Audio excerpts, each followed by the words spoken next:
Yeah, we're excited to host the SEC Championships out at the Watts Cross Country Course. It's the second time the SEC meet has been out there.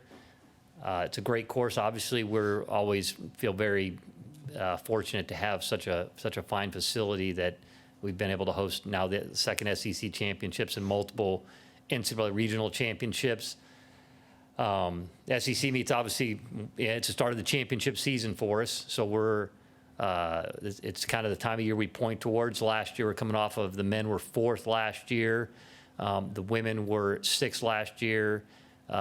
Probably, the depth of the conference looks very similar in the regards that, last year the women finishing 6th. All 6 of the top 6 teams in the SEC all made it to the NCAA national championships. Up our SEC performance with the 2nd in the NCAA regional championships, and advanced to the national meet. It looks pretty similar this year in regards to the women's side is really, really deep in the SEC. A lot of really good teams. The men's is good, a little bit more top-heavy on the men's side with Arkansas, probably a heavy favorite, followed by Alabama, and then pretty wide open after that. So. Who has questions for Coach? We can go back behind the lights on the left side to Tyler and then to Ben.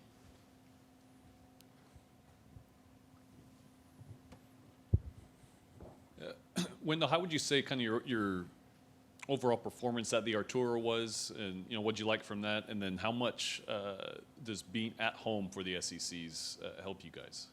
Well, the Barrios meet went really well for us. I mean, it's a meet that has grown. It's really deep meet. Our men ran really well. Our men were 3rd. Our men just kind of keep getting better and better. The 2 teams that beat us were really good, and it really gives us momentum heading into the championship time of the season on both sides. On the women's side, we finished 9th in a really deep field. Shawai Johnson, who was our number 4 last year on our team that went on to finish 30th in the country, she was coming off an injury in the summertime, and we had given strong consideration to redshirting her this year. So we ran her unattached at the Barrios meet, and she would have been our number 3 runner. If we plugged her in there, we would have bumped up a couple places, which kind of puts us exactly where we were at this point last year. And so I feel like we're going into the conference meet with a little bit of momentum after the Barrios meet. I like to think there's an advantage to being at home. We obviously know the course. We're very comfortable. This will be the SEC meet will be our 3rd meet at home this year. The NCAA regional meet, which is 2 weeks later, will be our 4th meet at home. I think there's there's comfort in staying in a routine that's very similar. We sleep in our own beds, don't have to worry about travel, all that stuff. At the same time, last year we had what we thought was a really good SEC meet, and we had about the worst travel imaginable getting there. We ended up having flights canceled. Spent a good 14 hours or so traveling to get to Columbia, South Carolina last year, and we ran great. So I like to think it's an advantage. We know the course. We love the course. Some of our kids, like Coach Abel was joking earlier this year, that there are parts of the course where you step a certain direction because you're so used to coming around a turn where there's a little dip there, or there's a branch that tends to overhang off of one of the trees and stuff. And so I think that's comforting. You don't get out there and wonder how far it is left to the finish line and stuff, but still got to line up and race. So, but we are excited about being at home. Don't get me wrong. I feel like the people also, and I don't want to belabor it, but the people that help us put on our championship meets just do an amazing job. This is a special place when it comes to that kind of stuff, and it makes it easier for us as coaches to be able to coach. And there's a lot of places in the country that's not the case. There's a lot of places where, when you're a coach, it is all hands on deck to put on the meet, prepare the course, paint the course, et cetera, et cetera. Here we've got such great support that obviously we're involved as coaches, but it allows us an opportunity just to go out there and be coaches. So that makes it fun. We'll stay on TV row and go to the right side to Ben.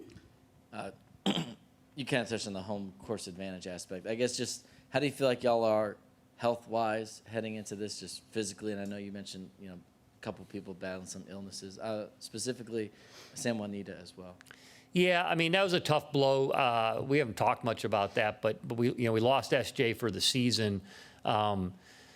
She's probably, honestly, the best recruit we've ever brought in on the women's side of Texas A&M, in the history of Texas A&M. She's just a standout, and she stepped on a rock earlier this season and turned her ankle, and she's out for the season, and that's unfortunate. But and I'm always a glass half full kind of guy, and so I look at it like with her. I've talked to her. Hey, listen, next year you get to be in cross country. You get to be a freshman all over again because she competed this first part of the season. She'll get the medical red shirt, and so that's she'll get to do that, and our team gets to kind of grow a little bit, without knowing, we don't have that low stick. I mean, that was very comforting having somebody that sure looked like she's going to develop into a very, very elite level runner. I mean, already a very elite level runner.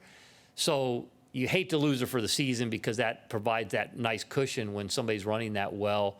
At the same time, we'll grow from that this year, and if we can grow over the next few weeks like we did last year at this time of the year, get to the NCAA championship meet, be a top, go from being a top 30 team to a top 25 team at the national championships, and do that without her, that would be spectacular. And that puts us in position next year when she steps back in the lineup. We also add some of the recruits we've already received commitments from, and a year from now we get even better. That's the hope. We still got to get there. I mean, like every year is a new team, and I think always having somebody up in the front like SJ provides you a little bit more confidence within your group, and so they've had to kind of they're going through that process of figuring that out, since the Texas A&M Invitational, but.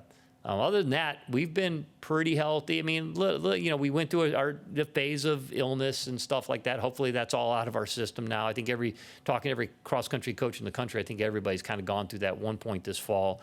Hopefully we're through that and moving forward. And, I've already told some of our kids, like, you run the way you did at Barrios at the SEC meet, we'll be pretty happy with the end result.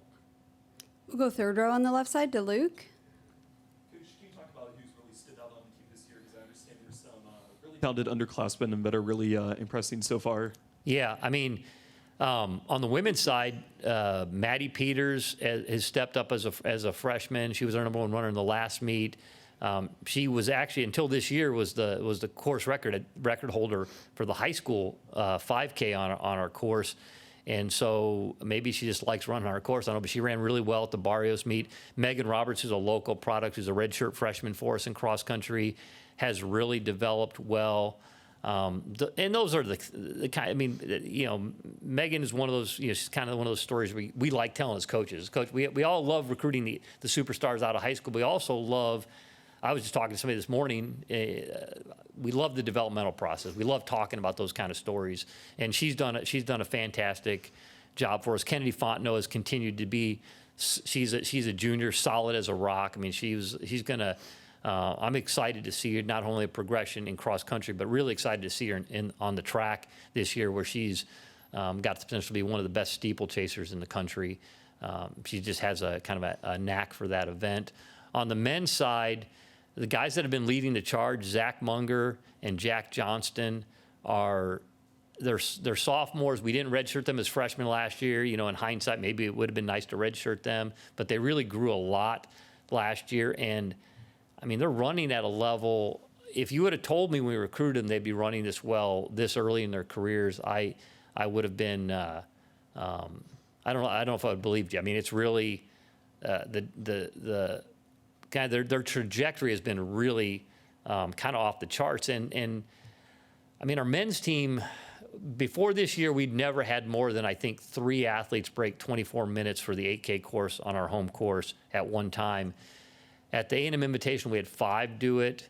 And then at the Barrios meet, we had 7 break 24 minutes with our 8th runner right at 24 flat. mean, it's so, and the level of running in collegiate running is increased. There's a lot more. I don't know if the rules have loosened up, the interpretation of the rules have loosened up, where there's a lot more overage foreigners and stuff like that, so it's deeper and deeper and deeper. That makes it tougher, but at the same time, that's also really stepped up the level where the way kids think, and now the kids think what they think is good, has gone from, well, they used to think this was good, now they're like, well, this is good, and that's great. So it's kind of been just raising the bar, not only just for our kids, but I think across the board, distance running and track and field at the collegiate level it's better than it's ever been. I mean, NCAA meet looking at track, NCAA meet and track is one of the top 3 meets in the world. So We'll go front row on the left side to Cease. So last time, the meet was here, SEC, you're just in the league for a while, so couple parts. How far is your program gone, do you feel? And what about the addition of Texas now to the SEC? Adding Texas and Oklahoma obviously just makes the conference deeper. I mean, we've obviously, the direction that college athletics seems to be heading is, the direction of these super conferences. And so now what used to be, a conference meet that seemed like a county fair, now the conference meet seems like it's, the World's Fair or something like that, where it's a big deal, it's big fields and stuff like that. And I've seen that evolution. My first started coaching in the SEC in fall of 1991, when that was when Arkansas's first year in the SEC. It was the fall of 1991, and everybody said that Arkansas was going to get a rude awakening in the SEC in cross country, and their men scored a perfect 15 points and ran away with it, and the women also won it. So I've seen that evolution. I don't know. I mean, it's whether I like it or not, that's the direction we're heading. It just makes the competition a little bit deeper, makes the level of our conference. Our conference already is a great preview, especially in track. I mean, it's the NCAA championships. We talk about as a staff, when we need to get rid of the NCAA regional meet in track and field and just qualify directly from the conference championships, because our conference championships is just barely a notch below the NCAA national championships. So adding Texas and Oklahoma just makes that continue. Our program continues to evolve. I mean, like I said, looking at where we were second in the SEC. Last time we hosted the SEC championships, our men were second to Arkansas. If we plugged in the times we ran at the Barrios meet onto the same course on that same day, we would win the thing going away. And we're not going to win the thing going away this year. But that's just the level of not just our team, but the level of the sport, how it's just getting better and better. You got to be faster, and you got to be, you got to set the bar high for yourself as well. You got to have higher expectations. I don't know if that's been a purely physical thing, or kids just kind of wrapping their heads around it a little bit, that what I think is good is different now than what I thought was good 5 years ago.